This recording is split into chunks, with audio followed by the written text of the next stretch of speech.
back to Words. I'm here with Miss Dani Katz, and we didn't really do much of a pre-show because there's so much to talk about, and we're on a time schedule, and also a lot of what we talk about in pre-show always ends up being the better stuff, so we're just going to do that thing we talked about a while ago where we just push record and that's the show.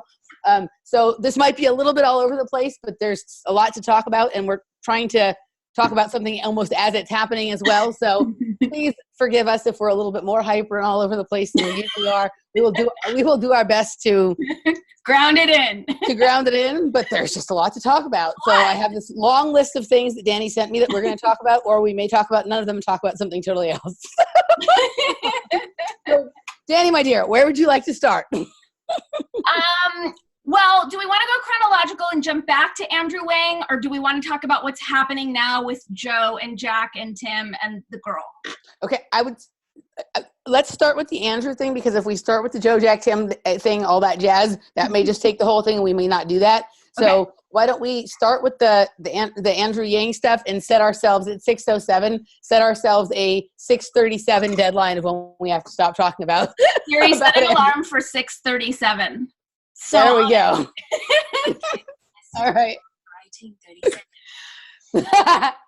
Okay, so you came to me with this. So tell people, because not everybody who listens to off-planet media shows may be aware of Andrew Yang. They probably should be, because whether you like him or not, what he's talking about is becoming a bigger and bigger issue. So everybody go look up Andrew Yang. But in the meantime, Dani, give us a brief explanation of who he is. I think the prompt is look up universal basic income. That's really what's key. And you're the one who sent me his Joe podcast. And he was on Joe Rogan a few weeks ago, yeah. Yes, exactly. And I'd heard him before and I wasn't super jazzed. And it is relevant because we're innovating at a rate that is eradicating jobs to such an extent that we need to take some sort of action. And universal basic income, which he's dubbing the freedom dividend, is a way of dealing with it. It's like the Patriot Act, right? The words patriot, freedom, like when I hear them now, it's just triggered. They're so infected with mind control programming. It's just gross. So I was really super grossed out to hear that was his rebrand because of his market testing. Right. He's smooth and he's slick and whatever. But what annoyed me the most about how he was framing and he had a lot of information and research on how great universal basic income, I think he's proposing like $1,000 or $1,200 per person who decides to enroll, and everyone has per person. So universal basic income basically being all American citizens would get, or maybe even not American citizens, who knows, whatever, would get $1,000 or $1,200 a month every month. Yes. Right? Okay. Yes. And so there are a million reasons, like, of course, there's the worry that, like, okay, well, that's not really going to foster, like, innovation and putting a fire under people's asses. But I get that we're dealing with a crisis. It appears like we have a crisis coming down the barrel that we really need to deal with. But what annoyed me was the crisis being automation. Yes. And so what annoyed me was he was talking about, talking to the guys in Silicon Valley and how their hearts really are in the right place, but they just feel like their hands are tied. And, this is what's happening to the world. And then Joe, of course, like just skated over that. Oh, you're right. There's nothing we can do. And once again, I was like, why are we not questioning that? That is not an automatic that we have to accept this level of automation. We can decide, hey, as a human species, as a global community, can decide, is this what's going to serve our species and our planet the best to keep innovating at this pace and to eradicate so many jobs, or to keep innovating in this way at this pace, right? Because it's a particular way of innovating. So there's a couple of things that pop up for me right away here. So first of all, it just dawned on me, the last guest I had on Off Planet Radio, Masaki Miyagawa, one of the things we talked about was mind control in the Asian American community. And I can't remember if it was during our interview or just in our private chat where he kept talking about Daryl Hamamoto, who I should probably interview at some point. And maybe it's even somebody for you and I to interview as opposed to on Off Planet Radio. I'm not sure. And he wrote a book called Servitors of Empire, which is about how Asian Americans sort of have been like twisted into this space where they're serving the empire because of their high level of intellect and skills and their tendency towards obedience and all of this kind of stuff, right? Yep. And it just dawned on me, oh, maybe this Andrew Yang is kind of one of the, I think that might be the next big thing we're going to see, is a lot of more Asian Americans that are serving sort of the mind control positions that to this point have been mostly fulfilled by famous people, mostly white or black or whatever, right? Like Andrew Yang may be, we don't have a lot of popular, well-known Asian American politicians. There are a few, right? There are a few that you can think of, but if this guy, because he has this interesting idea, he may really be, even if he doesn't become, president, or he's going to become like a firebrand for this type of idea. I mean, probably just because it's like the identity era. Yeah. Like so we need someone to fit into that category to be balanced or whatever. Yeah. So, okay. So the thing, I don't know. I don't know that I would give him that much credence. Like he feels a bit flimsy to me. Right. But he's coming with this idea that would be an idea that that would be liked to be pushed. Right. And so he's going to be the person attached to that idea. He's doing a more competent job selling it than other people have done so far. Right. Like partly. So I listened to him on the Joe Rogan podcast. I'd heard him before on Sam Harris's podcast. I personally cannot stand listening to Sam Harris. So listening to anybody with Sam Harris does not help, doesn't work for me. So I liked him much more on this podcast. I did think he was intelligent and interesting to listen to. And I felt like he had some good points, and that his analysis of what is happening and why was actually pretty close to right. His idea of what we should do about it, I think, is completely wrong. But there were some things that he said in there that I thought were interesting, and that, which is why I sent it to you, right? I totally agree. I thought, I'm sorry, I cut you off. Yeah, no, you're fine. And so my biggest thing with him, with this, I don't like the name freedom dividend either. It sounds stupid. But it just sounds like a lie. Right. So but it also is just like, another way around this is also just like, we'll stop taxing people on their income. Right. Like, and to get the freedom dividend, you have to enroll. So it's like when you enrolled in Obamacare, you also signed something saying they can vaccinate you. Right. Or they want to vaccinate with you. So when you enroll, what rights are you going to? Right. Well, there was a couple things. So my first thing is this would have to, this is not something I would ever be inclined to go for, because I don't believe in government. But let's just pretend for a second that I was a person who believed in government and had concerns. First of all, it would have to come with no strings attached, and he's not really addressing that, right? No, he's a string dude. No strings attached in terms of your speech, what you do with your health, what you do with your body, if you do drugs or not. Your all of it. All that stuff, right? It would have to come with that. And then the other thing he never addresses, and neither does anybody else, is that how are we going to stop landlords from raising rent $1,000? Everybody raising prices on everything, right? If everybody knows that everybody has $1,000 more, everyone's going to raise prices. So how is that helping it? That's such a good point. I love that. No one has ever brought, I'm just like, this is the stupidest. This is the same thing with Bernie Sanders when he talks about that everybody needs a $15 an hour job. Well, if all the people who make $15 an hour spend most of their money because they don't have bunch of everything will go up accordingly. So everything that they sell at retail establishments, fast food establishments, places where people who make $15 an hour spend their money, everything's going to go up, 15% at least, right? 20%. So what is the point of this? Well, I completely agree. I think that's a great point. And my original point, which I might have made clear, so stop me if I did, is like, why don't we just stop this before it gets to the point automation where everything's automated out? Because who's driving it? Amazon. Amazon's the one who's testing all these things so they can keep up with their delivery. Amazon's the one who's putting every mom and pop health food store in the country out of business with their poison fake Whole Foods nonsense. We need to get off the Amazon tea. It would be interesting to dig into Andrew Yang's background a little bit and see if he has any ties or connections in the pockets of Amazon. That would make so much sense. Right. So that would be interesting. Right. And it would be interesting. Yeah. It would be interesting to look at if Jeff Bezos is backing Andrew Yang at all. Totally. Right? If he's really given to his campaign Kickstarter. I don't know if that's how he's doing it. But the others, so here's the thing with automation. I don't think the point is for us to stop innovating at this pace. I think it's to stop innovating.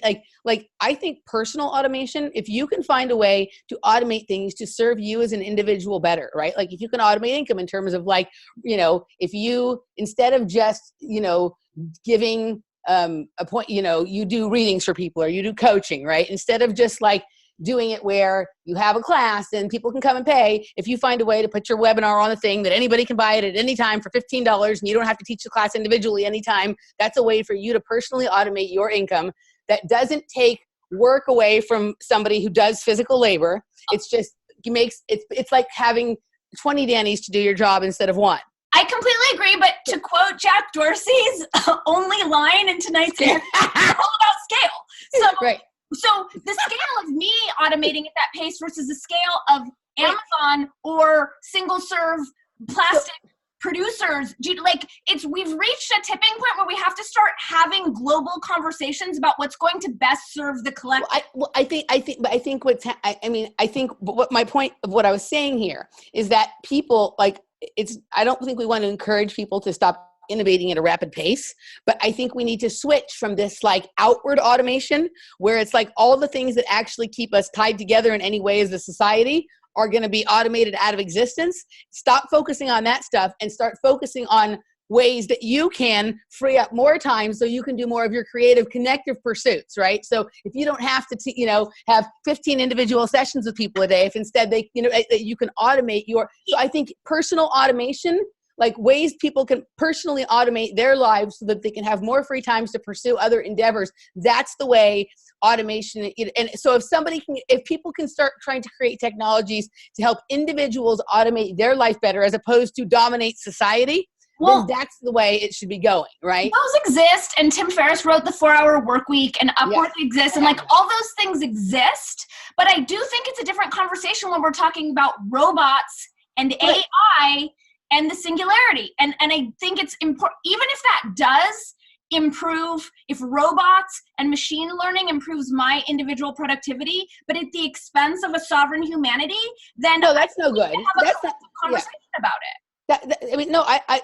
I agree with you. That I guess that isn't sort of the part that I'm talking about. Like to me, I'm talking about the large scale, like these giant behemoths, like Twitter and Amazon. So and there's a simple way to stop that process of what's happening with Amazon is if everybody gets off of Amazon, they'll have nothing to deliver. We need to boycott Amazon. That has to happen. It's just like a no-brainer, and it's only our fucking addiction to convenience that's stopping it. And it's such a smart move for us to get out in front of the terrible thing that we know we're all waiting for. Like, we're waiting for it all to crumble, but everyone seems to be waiting for it to happen to them in some like victim-y way. Whereas if we boycott Amazon, we're getting out in front of it, and sure, we'll be more inconvenienced, but we'll also engage our grassroots communities in 3D more, which is healthier and better anyway. Yeah. We need to disrupt this structure, this whole craziness. Like, something's got to give, and I don't want to wait for it to give, and then I'm reacting to it. Yeah. Let's just break it. I hardly use Amazon because I'm actually more impatient than the people who use Amazon, because when I want to have something the moment I pay for it. Right. So to me, there's something more satisfying about overpaying for my supplements at Erewhon because I can have them right then. Also, you're not allergic to driving in LA, which is so weird. Well, it's just that Erewhon is on my way to work. So they haven't automated a way for me to get to work yet. You know what I mean? So there isn't a train, like a train situation between here and my work. Right. So, but for me, when I want something, I actually want it now. I don't want to wait 2 days and pay shipping for it or have a Prime membership for it. I don't, until they come up with the thing where it comes out of the computer and I can grab it, then I'm still going to. They're 3D printing your chlorella tablets.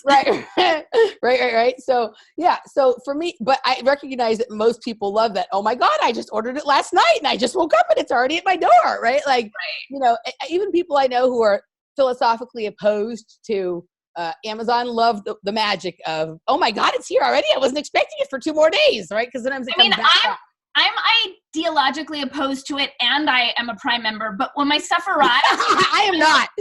I'm so conflicted. I'm just ugh. And then when I see them delivering on Sundays, it just feels so wrong to me.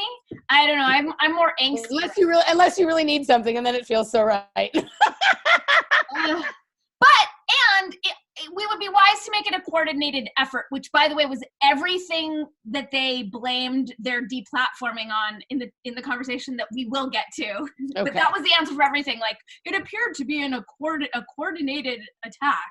Right. Whatever. So, okay, so we're we probably might finish on Andrew Yang before 6:37. So that is I have one other thing. I'm happy to, but I do have one other lingering Andrew Yang thing. Oh, no. So I was just going to say, what else from that Andrew Yang conversation needs to be checked? I was trying to look back at your that was the only thing that I wrote. This one thing that I heard him say, and I'm not one to play the chick card, but it was just something that struck me also because last week I was working on my Crisis of Masculinity article, so I was in that conversation, and Joe asked Andrew Yang if he was concerned about how much presidents age and how more quickly they age, and his response was, well, my wife and I have been married for 20 years and she's had 2 kids, so I don't think she's going anywhere.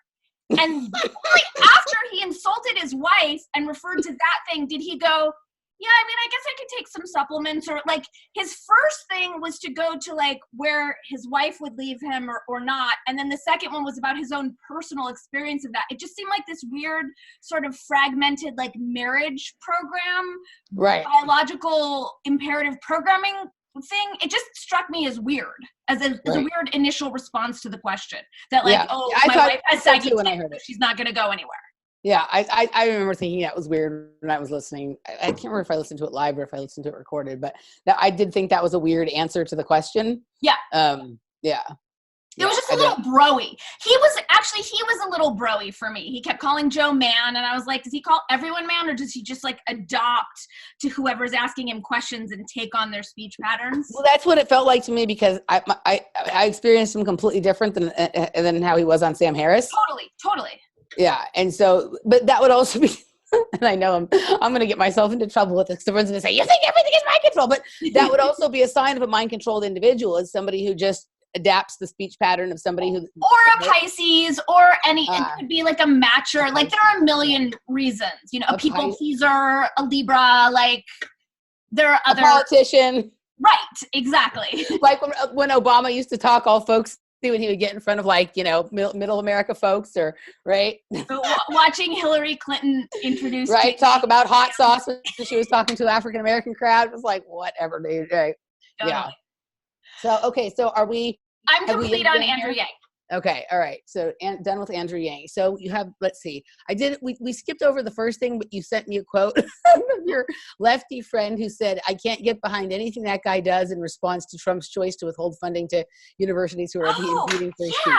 I mean, this isn't anything new, because we know that Trump derangement syndrome is a thing, but like, who knows what's going on? It's such an interesting wrench to throw into this conversation that Trump is pulling this executive order to like clamp down on college campus censorship. It was like, what a baller move. And now is he going to run on that? Is that going to be his re-election platform? He's going to take every disgruntled lefty and pull, like, it's so diabolically brilliant. Right. But because I feel that there's got to be a but here. Like there's something, he has this way of like taking a lot of politicians too. Obama was masterful at this too, is making something sound like it would be for increasing freedom, but really there's some tyranny wrapped up in it. Like it might be like, oh, you have free speech, but no BDS movement, right? Like, yeah, who knows? He just is saying that Ilhan Omar should be kicked off of committees and resign from Congress because of the things she says about Israel. Right now, I have plenty of problems with Ilhan Omar, or whatever, but it's not just gonna be, I believe in free speech all the way. No, for sure. At this point, it's a soundbite, so who really knows? Yeah. My point was that I was talking to like standard issue East Coast lefty. I don't know how they're self-identifying now. Democrat, maybe. And we had been working on I punched up a commercial treatment for him, and he got notes back immediately that were like, this is sexist, this is offensive. You're like, yes. Like nothing for all like like story description. Anyway, it doesn't matter. So he was sort of bitching about the censorship that he's experiencing in his business, in advertising. And I mentioned this Trump move because it had happened like the day before. And he was like, I can't get behind anything that guy does. And it was just like that blanket, like, well, it's like lefties who are now pro-war because Trump was pulling out of Syria. It's this crazy, like they've given up their free will and their right to critical thinking to just be against him. Everything is about being anti-Trump. Yeah, it's so infantile and lame. Like I can't even take it seriously. It's just so retarded. Yeah, it is. And I think maybe we've talked about this here before, but that Arkin guy who wrote the letter, who used to work for the New York Times, who's like, I have to resign because I have colleagues who are now, you know, pro the things they used to be against just because Donald Trump is now, you know, pro anti, you know, for pulling out of Syria or whatever. So so okay, totally. So let's see. So that was that. That was a little aside. So we did Andrew Yang, we did the Amazon boycott. Oh, that kind of leads into, and this is super quick, but like, and I know it's not completely topical, but I got a bug up my ass today about the AT&T Time Warner merger. And so I was looking at it and looking at the press on it because it's disgusting. And it's just like, it just so annoys me to hear people talking about the Russiagate nonsense and whatever AOC, like just whatever dumb shit they're talking about, where it's like, this is a real thing that would be great if our nation could focus on and really talk about, like these huge freaking monopolies. And so I found the New York Times op-ed piece on it when it came out in June. And they said, I'm sorry, I sent you so many notes. It's okay. Trying to find, so this was a quote. The government's antitrust challenges to this $85 billion deal was one of the flimsiest assaults against a corporate merger in recent memory. These two companies don't even directly compete with each other. Wow. That was in the New York Times. Like, I was literally laughing for like 5 minutes straight when I read that. Just the backwards forwards of like, okay, this is the lefty magazine that's now pushing for corporate monopoly. Like, right. It goes to what we were just talking about, right? Like everything is the inverse of what it used to be and the inverse of reality. And it's weird, right? It's well, because it's so confusing. Like you can't, this is why no one's taking action, because it's so, there's so much, cognitive dissonance around it. This is how you herd the sheep from right to left. You get it really confused like that, right? Right. So, and since you mentioned her, there's some interesting stuff going on about AOC this week, right? Both those videos came out that showed that she answered a casting call to sort of become the Justice Democrat. Her and all of these new women like Ilhan Omar and Rashida Tlaib. But I thought we knew that from that group she was in that she promotes. Like did that just come out this week? Because I know she's been aligned. I think the videos that showed her, like the process just came out, and it is a little weird where she's talking about, you know, the spiritual. It's like she's a Spice Girl.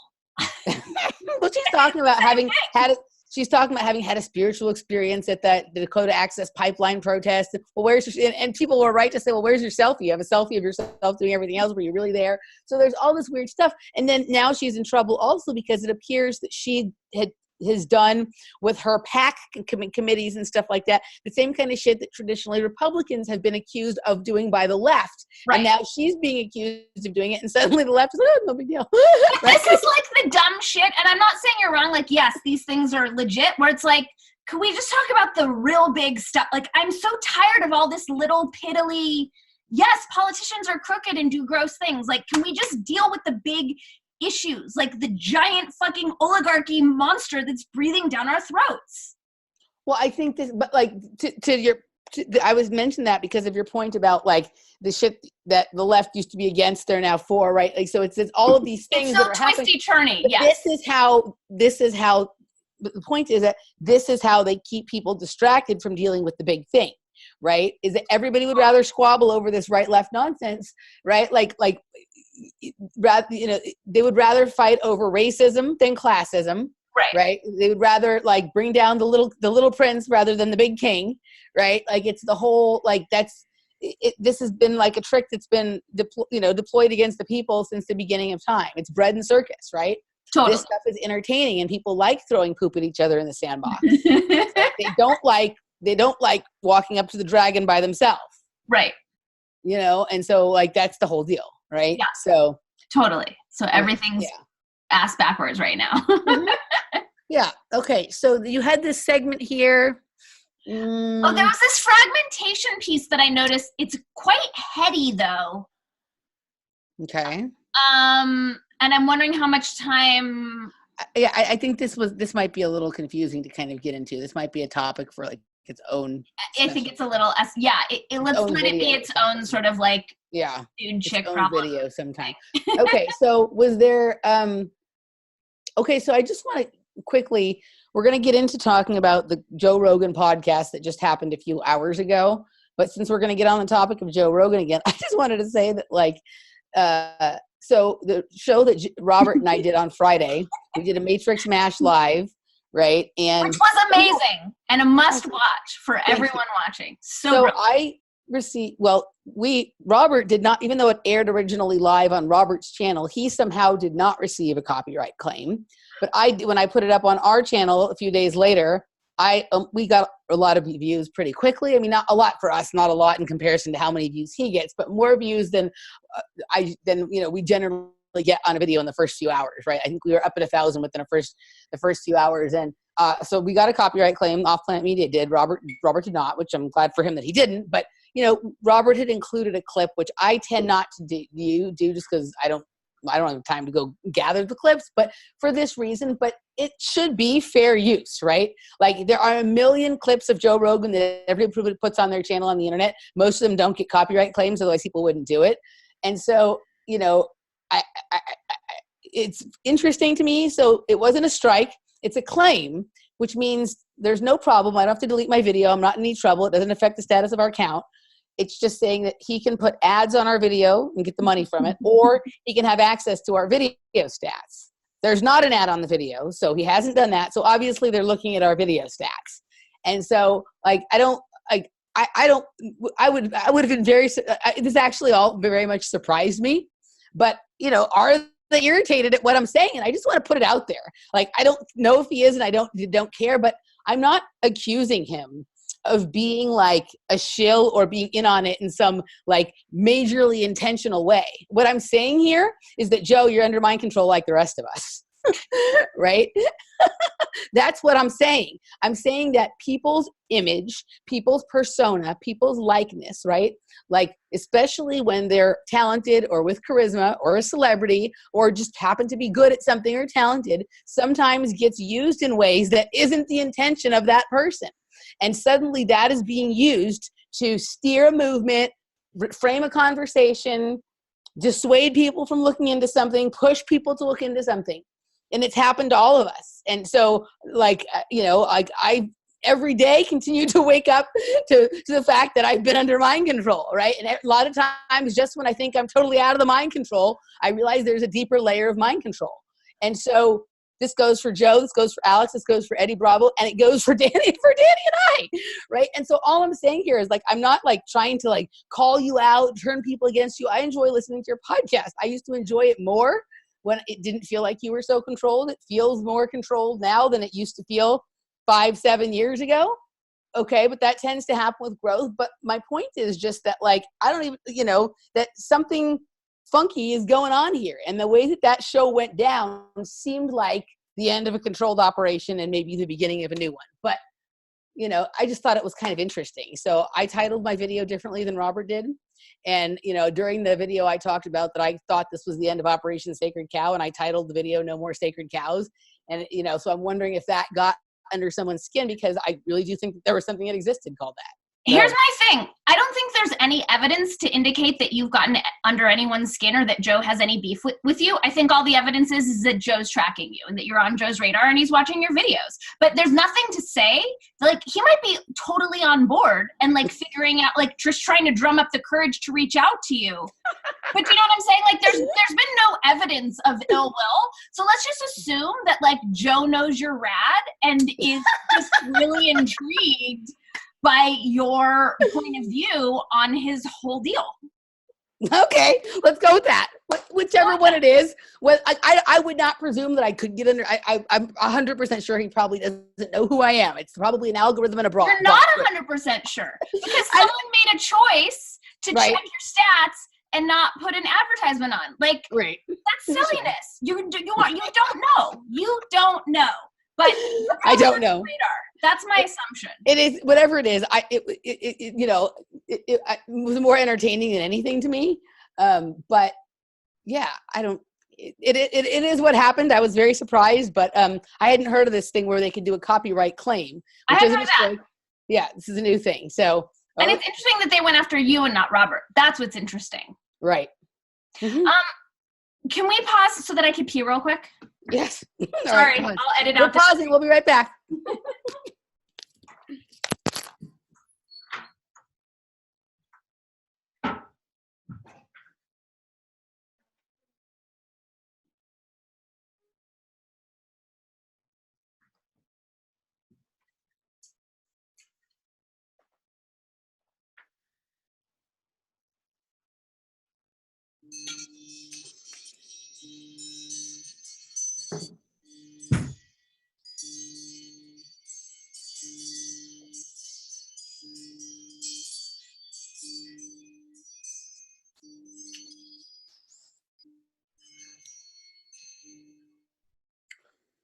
Leave it hanging on the line.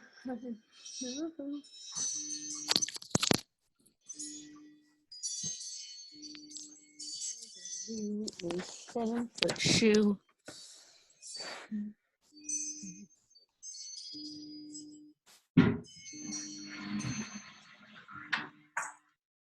Sorry, I'm having an issue.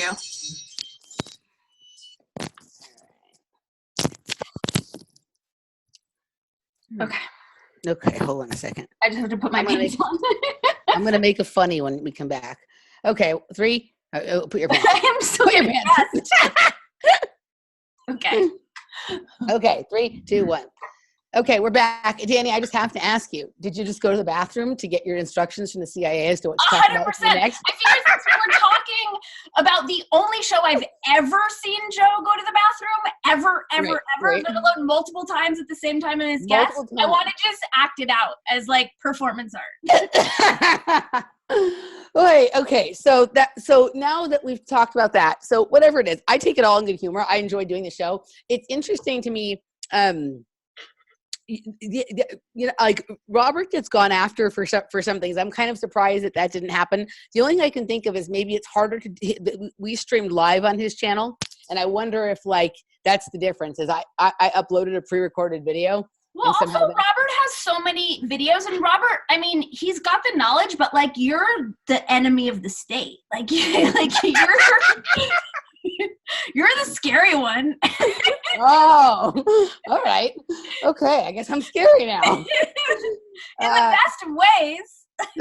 Okay. Like you pose a real threat to national security. You know me.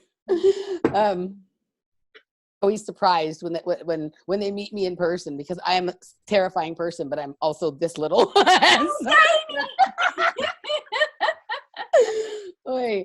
Okay, so now we're just going to continue down the Joe Rogan path here because I did not know this, but when I got out of work today, I saw that Joe was finishing up a podcast having Jack Dorsey back on, So and exciting. a woman who apparently is Jack Dorsey's mouthpiece or handler. Her name was Vaye Gop. I couldn't say her. What's her name? I'm not trying to be rude. But I don't know. I think we'll just call her the woman. Okay, I'm not trying to be rude, but I'll be rude about other stuff. I can look it up, but I know it was like Vayaja Gape or something like that. Like I can't. I'm not. Yeah, I'm not. I'll be rude about other stuff that's worth being rude about. I'm not.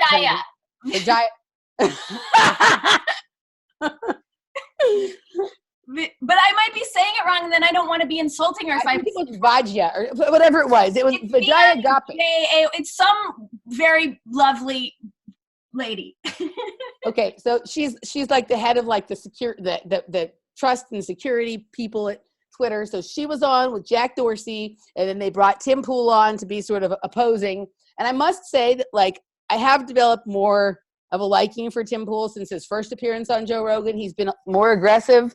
I still don't like the fence sitting and the lack of willingness to acknowledge that there's conspiracy going on anywhere. But I do think he is really starting to push some buttons. But he had the three of them on, and I only got a chance to watch about the first hour. Dani watched a little bit more, but this was happening. I think it was like an hour and a half in the car on the way home from work before we did this.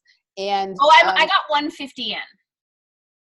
Yeah, and this Jack Dorsey is just a doofus, man. He just can barely even speak. I mean, I don't want to insult him because, like, I do. He's ridiculous. He's just not very smart. Like, he's just not very smart, and he doesn't have the capacity to think beyond like a narrow, linear, first-tier construct. Well, he has a pre-recorded. He has like he has a pre-recorded talking points and like 7 words that they've programmed him to say, and he just like says those with a bunch of little words. You think he's programmed? I just think he's dumb. I'm sorry, that's so rude. Limited. I just think he's limited with a small IQ and a contracted consciousness, and it doesn't, like, he's in over his head. Yeah. So do you think he's like deliberately under mind control? I mean, it's hard to tell with someone like that. Like, I mean, it's hard. I mean, I don't think people end up being the heads of Facebook or Twitter or Google or something like that unless they're, being controlled in some manner. Like, like they want to roll these kinds of things out. They want people. Maybe. It's just the tech thing is novelty on our planet. So, like, how far, do you know what I'm saying? Like, when was MK Ultra started? So like, it's recorded back to like the 50s basically. So did they foresee these social media networks? Like, I feel like these are outliers who popped up and they're just don't realize what they have. And then of course they've been infiltrated in certain ways. Well, yeah, I think that a lot of these were started with funding from Incutel, which is the CIA's way of funding the development of things inside the United States, which they're not supposed to do. Okay. So I do think sounds amazing. Yeah. So you can look up Incutel. But yeah, no, I do think that like this is stuff that like is rolled out by like Tavistock and Rand and stuff like this, right? I think it's things that are rolled out by DARPA and by intelligence agencies. And it may be that they have the idea and then they find the person to do it, or they go looking for people with unique ideas and then they fund them and they're able to take control of it. And I think that was the case. I think that was the case with like Facebook and Twitter and Google and all this kind of stuff. And yeah, I do think that they do have some level of predictive software to know who's going to do what and kind of get out ahead of it. It's possible. He just didn't. Yeah, he just strikes me as someone who doesn't know what's going on. He's dumb. Like, I just like, yeah, I love when he's just simple, like simple and dumb and linear and doesn't get it. And what's weird the capacity to get it. What's weird to me is all he could really seem to get out was how his concern with everything is that making sure people are physically safe. Right. Totally. And he's the protector of the arrogance of that, that like he's going to protect but it's not everyone, as they discuss. It's this one protected class of people called trans, which is for some reason, like taking over everyone's protected urges. I mean, I didn't realize that was, I thought the point of the podcast was going to be to talk about why they ban conservatives more than liberals, and maybe it will get there. But the part that I've gotten to so far is just about trans, and it is. So you and I were talking about before we started, like the part about this whole thing that is weird to me is that the thing that seems to be the biggest issue period now, like we didn't even think about it 5 years ago. 10 years ago, if you would have said that this was going to be the thing that is like really causing the culture war, people would have been like, you're insane. Like, I've seen one in my life, right? Or whatever, right? Totally. I grew up here in Los Angeles and know all kinds of people. I had to be told what the term cisgender meant like a year and a half ago. I'd never heard it before. I was like, what? That's the weirdest word I've ever heard. So this thing that like was not a thing is all of a sudden the only thing. It's the thing. Yeah. It's the thing. And it is so, this is the part, like the things that have been okay for everything else throughout time. When I was little, I got my feelings hurt for like a million reasons. Of course. Right? And it was like, that's part of life. Sticks and stones can break your bones, but names will never hurt you. That was what like the adults would say to you, right? Yeah. Yeah. And that was it. So like, what happened to that? Well, I think this is my theory on it in watching his mouthpiece take over. Cause she was like, what? 33, 34, I would say. Yeah, so she's of that generation, and I've talked about this before, but I really think that this is a lot of what's driving it, is these thin-skinned iGen types who grew up without ever having their feelings hurt, without ever losing at tag, or without, and keeping score in soccer and wearing helmets so that they didn't get a boo-boo on their bike, and like everything was so like padded with safety shit for them that like they have no metal, they cannot handle anything. And then I also think that like LBGTQ, whatever the letters are, is like very fashionable. It was very fashionable for these kids growing up to like, it was like a cool way to have an identity. And I'm not diminishing like the gravitas of that choice, but I also think there's an element of it for that generation where it was like fashion and trend. Yeah. And then there's this just like gross victim virus that has been thrust into our consciousness. Mm-hmm. And I think it's just this noxious alchemy of all of these elements is giving us this. Now that's if I view it from an honest way, right? That's from my perspective of seeing like, well, these are the breakdowns that I'm seeing expressed through the consciousness. So the part that's weird to me about this is like, can't say I've known a ton, but I've known some transgender people, right, in my life. Like certainly a lot of people who like, maybe, like on the border, like drag queen types and you know what I mean or whatever, but some trans people, most of them are pretty thick-skinned. Yeah, but they're not right. So like they're not bothered by stuff. They've been used to being made fun of their whole life. They don't give any shits. Like they're really. So this whole thing that like all of a sudden these new people, this new group of either transgender people or fluid or questioning or non-binary or even just the social justice warriors or who are their defenders. This thin skin. It's like this is a very new thing. But I think this thin skin is because of this mistake in child rearing that we would be wise to acknowledge and course correct. They're not letting kids play outside without. They're not letting kids play outside without adults. Shit. Exactly, and the seatbelt laws, and like obviously we're not going to go backwards, but like we've gone to the freaking extreme with everyone getting their participation awards and what constitutes bullying, and it's the oppression Olympics piece. And what was weird was hearing them, like, this was the part that was, there were so many parts that I thought were so gross, especially when they broke down the Milo deplatforming and the Alex Jones. Didn't make any sense, yeah. Neither of them made sense. There were so many leaps that Joe didn't pick up on and Tim didn't pick up on, but I don't fault Tim because Tim has such a list that he's going through, and I can appreciate that. I actually don't fault Joe on this either because Joe's he's trying to talk about one thing, but they're actually talking about something else, right? Like and what they're doing is they're basically saying like that all they're concerned about is intention, but they ascribe intention whenever they want. When somebody else says that wasn't their intention, it doesn't count. Well, because that's exactly like that's the thing. It's that. She said when she was talking about the rules for when they deplatform people or suspend them or whatever, she says if the abuse is intentional and if the person is viewing it that way and reports it to us. So you could call me a bunny rabbit and I could choose to view that as anti-Semitic and sexist and racist, and because I'm choosing to completely like personalize and mangle what you're saying to me, that wins. Because I'm trans, because I was like when they were talking about that tiff between this Megan Murphy person and some trans activist or whatever, where Megan Murphy got kicked off of Twitter for saying men aren't women though. Yes, right? Exactly. Yeah. And they're saying that's abuse and that's intention of abuse. Or it could just be a statement of biological fact. Well, and it's also like, who is Jack Dorsey or this whatever her name is. I'm not saying that to be rude, but not trying to be rude. I just can't say it. Totally, yeah, exactly. But who are they to decide what someone else's intentions are. Right.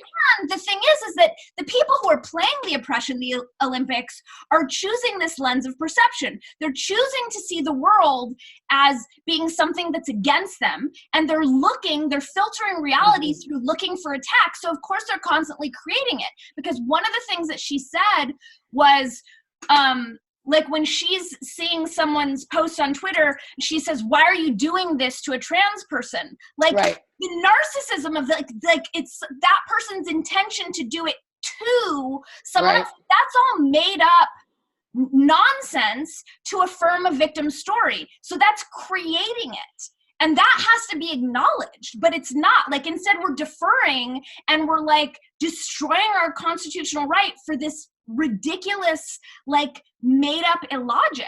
So Joe actually did a really good job in repeatedly saying you are creating a protected class. I love every time he said that, I was just like thumping hard. No, like he, like, you know, like, I mean, when he does a great job, I'll acknowledge it and say he does a great job. Yeah, he was so on that. That was great. So yeah, it's just weird how much of this, and I'm wondering how many people are trans? Like, what is the larger percentage that everything is being so distorted to save this group's feelings? Well, I would also, on top of the question of how many people now are actually trans, another question, because I didn't get a chance to watch it, I did save it. But something came up my feed the other day that looked like 5 people that looked fairly young, still in their late 20s at oldest. And the podcast was about untransitioning. So these are all who have transitioned. So my question is not only how many people are trans, but how many people have been living trans for at least more than 5 years or more than 10 years? Because I have a feeling that a lot of these people who are trans right now aren't going to be trans in 5 or 10 years. Absolutely. When I was researching the article that got me into so much trouble, 7 years ago now, I interviewed this trans woman who was like, I totally regret it. Like, I look like a freak. I have cancer. Like, it was a mistake. Yeah. And I'm not saying that's everyone, but the other piece, which is a part of this narrative that is, I do believe this is being engineered. Like, I don't think this was organically birthed from, it's just too weird. You know, all of the elements are so weird. But one of the things that she said, I'm sorry, I'm going through the notes. It's okay.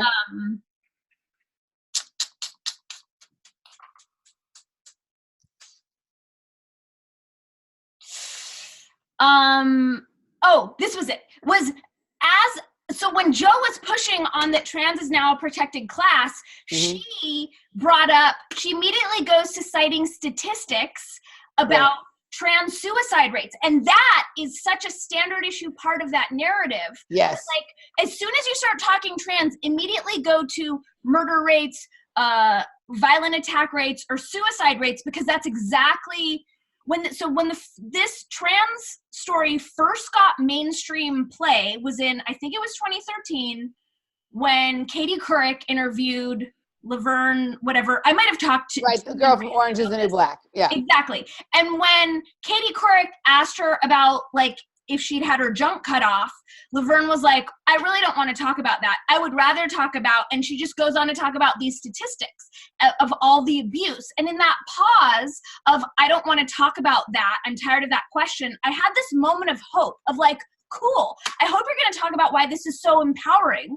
and how it's like bettered your life and how it's so amazing to be living your truth so that I can feel into that and understand. But instead of doing that, she just went straight to like anchoring in, it was the origin point for this giant victim narrative and sorry for us. Like, that was where the first time it hit, and it's sustained ever since. And now any trans conversation you have, it's just pause for the moment person. She also started quoting the American Association of Pediatricians and stuff like that when they were talking about, you know, Ben Shapiro's view on things, right? And she was like, well, I'm not going to believe that, because he's quoting biology and she's, you know, so it is interesting how just this default thing to go to like, well, you know, and start citing statistics, which doesn't give you any, it doesn't give you any way into feeling somebody's sort of Exactly. Like, Yeah. and that's my thing. It's like, I'm assuming that someone is making this choice to make their lives better and to empower themselves.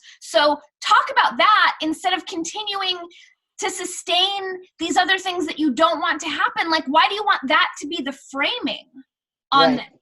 it doesn't make sense if this is coming from an authentic, and I'm not saying it's not coming from an authentic place, but it's also, if you're looking at depression rates and suicide rates, yeah, if someone has gender dysphoria, like, I think that's going to have its own psychological issues beyond just transitioning, so like, Right. how many tributaries are we going to examine that are contributing to all these terrible, awful things?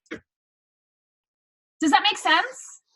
Yeah, no, I mean, I get what you're saying. It is kind of heady, and it just be like, I mean, quite honestly, I was getting a headache listening to the podcast, right? Because, like, to me, like, how did we get here, right? And it's not saying that, like, what they're talking about is of no importance or of no value. I'm not saying that, but it's just like, I don't, like, for at least the last 3 years now, 4 years maybe, like, all we've really been talking about is gender and race and sex and stuff like that. And it's just gotten to the point for me of being so boring that, like, I don't want to look at the computer or the television or any screens, because they're so it's kind of like, if the words Trump, Russia, racism, trans, and gender were taken out, or if you weren't allowed to say them for like a day, you know what I mean? Nobody it feels Also, like privilege and entitlement. Privilege, entitlement, all this kind of stuff, all this stuff having to do with identity and blah, blah, blah. It's gotten to the point where, like, that is like all anybody, not all anybody cares about, but like everything, like the microscope has been drawn in so tightly on these things. Tight. Like, there's no perspective. So this goes back to where we started the show. I do think this is being intentionally socially engineered to confuse us and to distract us. And this also goes to, it's like circus mirrors. It's like when everything, like everything's out of focus, and okay. But this goes back to what I touched on briefly with Jack, but I feel like there's a solution, because there's a part, like Jack says, and I don't know whether this Jack is Dorsey. I don't know whether this is bullshit or not, but he says that the reason he's going on all these podcasts because he wants to make it better, and he's hit a wall, and he wants there to be a larger conversation about it. So assuming that that's true, then what I'm seeing, and for a long time I've known, like, our way out is spiral dynamics, but the gist is just, where do we implement it first? Can you explain to the people what spiral dynamics is? Yeah, so spiral dynamics is a system created by Claire Graves that delineates how human consciousness evolves. And the way that human consciousness evolves is through different steps, and they're not hierarchical, but they do happen to follow the same order. So he color codes them. So, like, the blue level of consciousness is more authoritarian, and people who believe in religion and systems of marriage and that type of thing. The green level of consciousness is people who are more into, like, recycling and saving the oceans. And so there are these different levels of consciousness, and the way that consciousness evolves is we transcend and include every level that came before us. Okay. And then there's a distinction, which I've talked about before, between first-tier consciousness and second-tier consciousness, which is like a quantum leap in consciousness. Mm-hmm. So when we evolve from first-tier consciousness to second-tier consciousness, we go from being completely me-oriented to being we-oriented. And then we start to understand that we're part of a larger construct, and we can start to think and act in service to that construct. So what I'm seeing rub up against us, and what we're rubbing up against, is that people whose consciousness is not very developed, it hasn't been evolved that, enough to keep up with the technology that they've been tasked to proliferate. So it's like, from a very simple level, like, this beautiful woman and Jack Dorsey are not operating at a level of consciousness to understand the larger implications of what they're doing or to serve the greatest good. So if they really want to help, they need to start bringing in people who are operating at a second tier level of consciousness to start advising and consulting and restructuring in service to a healthy, sustainable whole. Okay. So, I mean, spiritual master, or I don't like that word master, people of high spiritual intellect from the beginning of time had said that the thing that's going to cause problem for society is when people's scientific development is faster than their spiritual development. So yes. This is kind of like that, they're out of balance, right? So exactly. That's the it is sometime we're going to have to do a show like more on spiral dynamics, more on gene keys, more on human, some of these things you talk about that you bring up is just part of what so, I think it would be interesting for people to understand some more about it, but just a brief, just to simplify this, like the more expansive our consciousness, we just have a higher, greater, more multidimensional perspective. So you can imagine it. And again, it's not a hierarchy per se, but someone who's operating with a more expansive level of consciousness is higher up on the mountain, which means they can see farther, they can see more. It's like the bird's eye view. Like that's the thing. Exactly. One of the things that I've noticed, since I pulled out of the political thing, like I don't, since I became, voluntarist and I don't participate in the political system anymore, I'm able to sit up on the top of the mountain and just observe, right? And I don't get emotionally, doesn't really, sure, I have ways that I'm like, okay, this looks like this would be better for society for it to go this way, but I don't get my panties in a bunch about any of this stuff anymore the way that I used to. And it's allowed me to see things from a different perspective. And it is, it's like being in the airplane and looking down, like you can see that the land is divided into little squares, right? Instead of like a vast open field. Yeah. And the gist is not choosing leaders based on an egoic, for any ego. It's based on this person is going to be able to see the most solutions to the most issues that'll serve the most people. So this is the person who we want advising us or driving the ship. And we've reached a point on the planet that the people with the most developed and most expansive consciousnesses really need to start taking the wheel. Well, these people are too short-sighted. The thing is that what happens when their consciousness gets developed to a certain point is they don't want have this desire to be in control of stuff anymore. Not at all. Exactly. Yeah. But that's why I'm saying it has to be looked at as service. And that's why I'm thinking consulting is better, because of course I'm sure when I think of the people I know with the most expansive consciousness, they don't want these jobs. They don't want to work in a hierarchy. Of course not. But it's also a matter of at this point, it kind of doesn't matter what our personal preferences are. If we want to save the species and this experiment, it's going in a wonky direction. So. Yeah. It feels like it's time for the grown-ups to take the wheel and pull us off the cliff. And Jack Dorsey is not. Well, I felt like I was at some sort of cool kids kindergarten watching that podcast, right? I'm not saying that I think they're cool, but that's the whole thing. It's Joe had his moments of the scale at which the ginormous influencer he gets so starstruck over those things. Right. How many times, I know you're only an hour and 50 in, but how many times do you think Jack Dorsey said scale? Should we all drink every time he says scale? I think for the first hour, it's the only thing he said, and he must have said it half a dozen times. It was his only thing, right? I wonder if we should, It's a great drinking game. Right, but we should ask him if he even knows what scalar technology is, right? Scalar healing and scalar energy. He probably has no idea what that is, right? That would be the best. You want somebody in his position who has an understanding of that kind of stuff, right? So you would hope. I am really shocked though that Joe let them get away with how the reasons they were saying that Milo and Alex got deplatformed, because they were so nothing. They were so not as they were framing them. It was really that was another moment where he dropped the ball again. Yeah. And Tim too, but I think Tim was. But I think Tim was more focused on the 9,000 things on his list. Yeah, he had a lot of things he wanted to say, but yeah. And it's like he was going to get Milo or Alex back on. Well, I can't speak for Milo because he seems to have really disappeared in a lot of ways, but I don't think Alex wants to be back on. I think Alex likes being the martyr. I think Alex. Now with this new twist about whatever that just was, and Alex groveling and apologizing for the Sandy Hook thing. Yeah, I feel this has always been. I think this has always been part of Alex's job. This has always been the plan. This has always been the task for it to kind of go down like this. And I think Robert is right. I think Alex is about to be written out of the script, and he's going to retire with a lot of money, and he's going to, so interesting. He thought that he said that they would take out Paul Joseph Watson. I'm like, no, that beautiful face. What happened? I think Robert said he wouldn't be surprised if they took out Paul Joseph Watson, like if he was suicided or something. Did I make that up? Did he not say that on your show? I don't think so. I think maybe he then cancel Claire, because I definitely don't want to put that into the field. That's no. Terrible. I haven't seen Paul Joseph Watson not anywhere. He must be banned too. I haven't seen him anywhere in a long time, and I've always thought on YouTube. I haven't seen his face in a long time, but he does have the prettiest face. It is a really pretty face. Dani has a secret crush on Paul Joseph Watson. I mean, I disagree with. I mean, his analysis of some stuff is funny, but I largely disagree with him. But he does have a pretty face. But yeah, I remember I used to think that. I remember like when he first started becoming popular with Alex Jones, I was like, wow, he's pretty. Is he a girl? Right? His face he's so pretty. Right.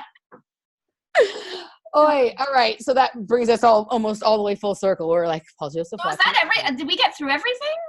Let me see. You had a second part of the there was my silly. I mean, it was just another trans thing. I mean, I feel like we're clear. Yeah, I think we need to. Yeah. Done with that. Yeah. So I think that's pretty much everything. Although there was the weird moment where where the woman was stating her case for her deplatforming, and Tim goes, well, I understand that some people identify as trans species, so I get where you're coming from. What? That's a thing?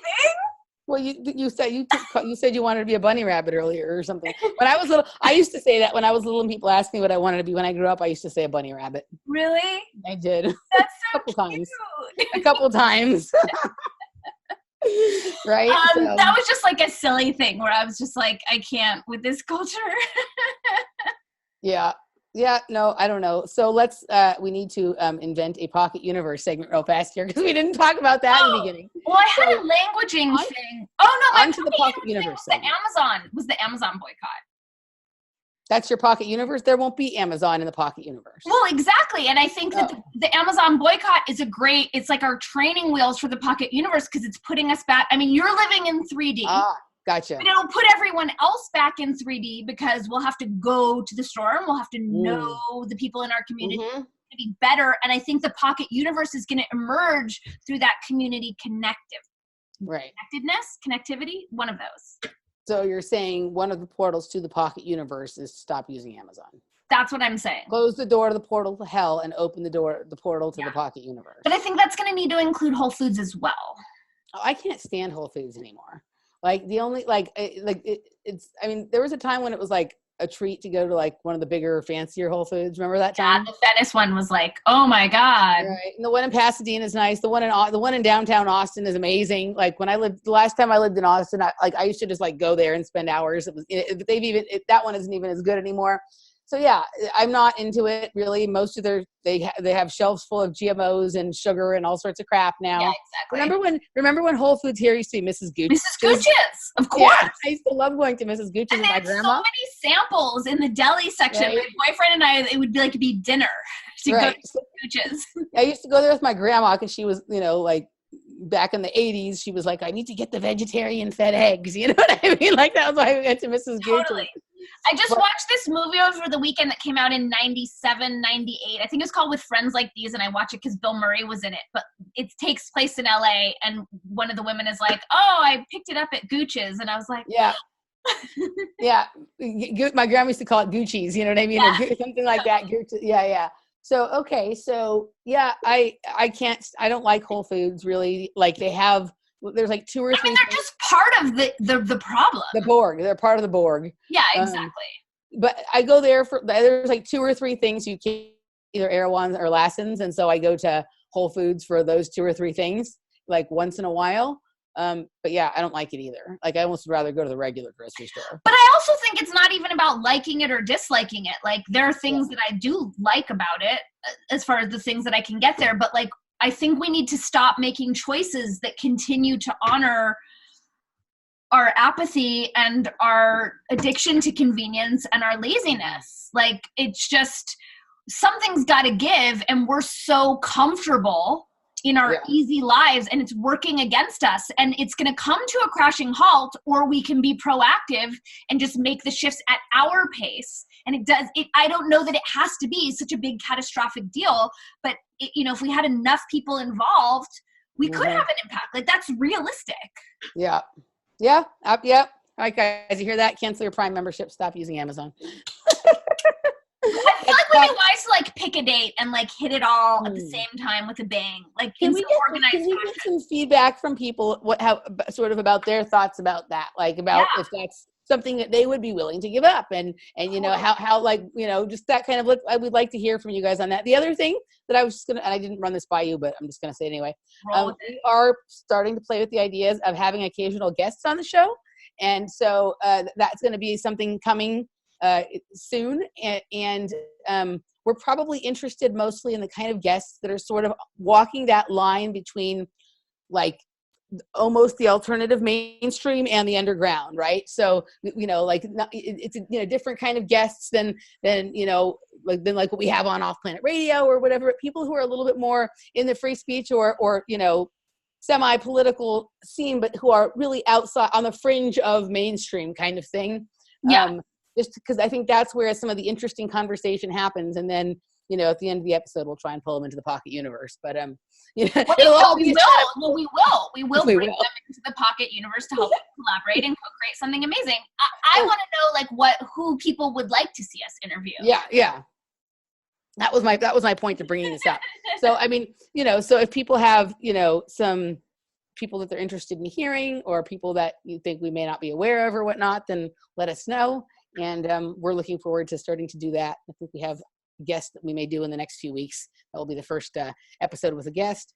So anyway, all right. Well, I guess that kind of wraps it up. If you guys want some language or life coaching, DaniKatz.com. Yeah, I am taking on new clients now. So life coaching for people. I help people know and master themselves. I do quantum languaging consulting. So DaniKatz.com.